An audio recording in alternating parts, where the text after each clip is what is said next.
What is up, YouTube? This is Cody on the Real Sports Talk, bringing you the pre-race video for the Food City 500 this weekend at Bristol. I'm not going to lie, I wasn't able to catch the full Nationwide Series race, but I will tell you what I saw from the highlights and the recap of that race that will help us figure out what's going to happen tomorrow during the Sprint Cup race.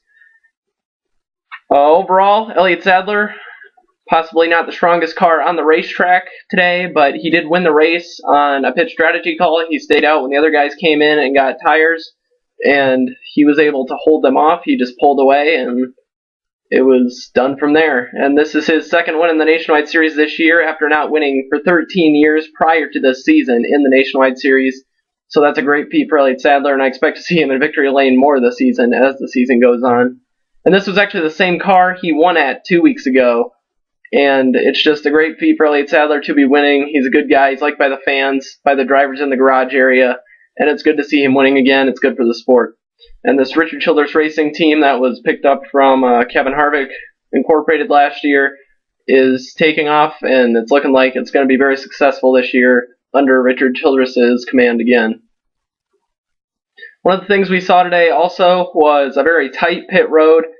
And that's just the thing that's product of Bristol racing. The pit road is very narrow, and the stalls are very small. And we saw with Sam Hornish, he hit another pit crew member as he was trying to exit his pit stall.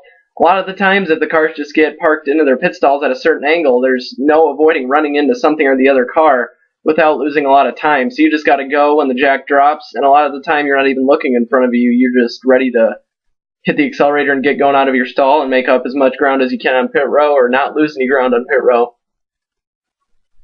And there's not going to be a lot of opportunity to pit under caution scenario, I don't think, tomorrow. We only had 4 cautions in this race, and I expect more of that tomorrow. A lot of green flag racing, so you better hit your marks on the pit stops or else you're going to lose a lot of time as the cars zip around this half-mile track.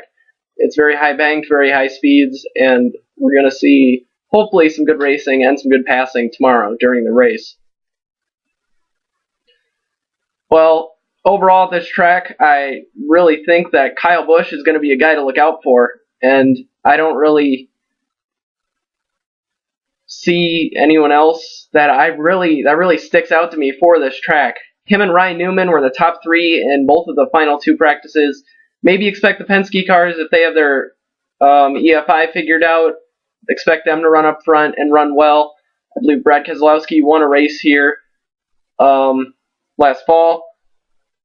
And I also think it's not necessarily going to be a guy that we're really looking out for here that's going to win this race. I think this race could be won off of pit strategy alone, so you're looking out for guys like Eric Almirola,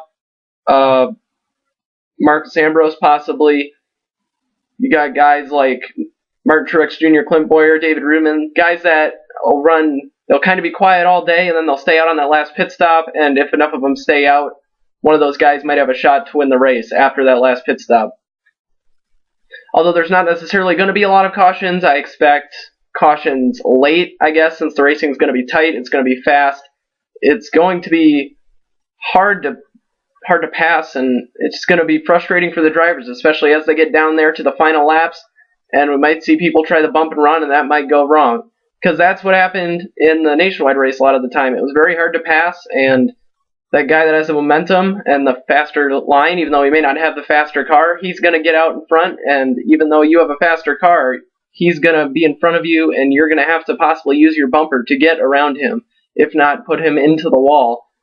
And that's where we could see a big wreck, too, if something like that happens. People try to go 3 wide, possibly off of a restart. Bristol racing is always exciting, and I'm excited for the 500 laps tomorrow. Sorry I couldn't really make this a really long video, I guess, guys, but maybe you guys like the shorter videos. If you like the condensed versions of the videos, tell me in the comments section, and tell me also if you think someone's got a real good shot to win tomorrow to look out for. Tell me that. Let's hope we have a good race tomorrow and see a lot of good action on the track.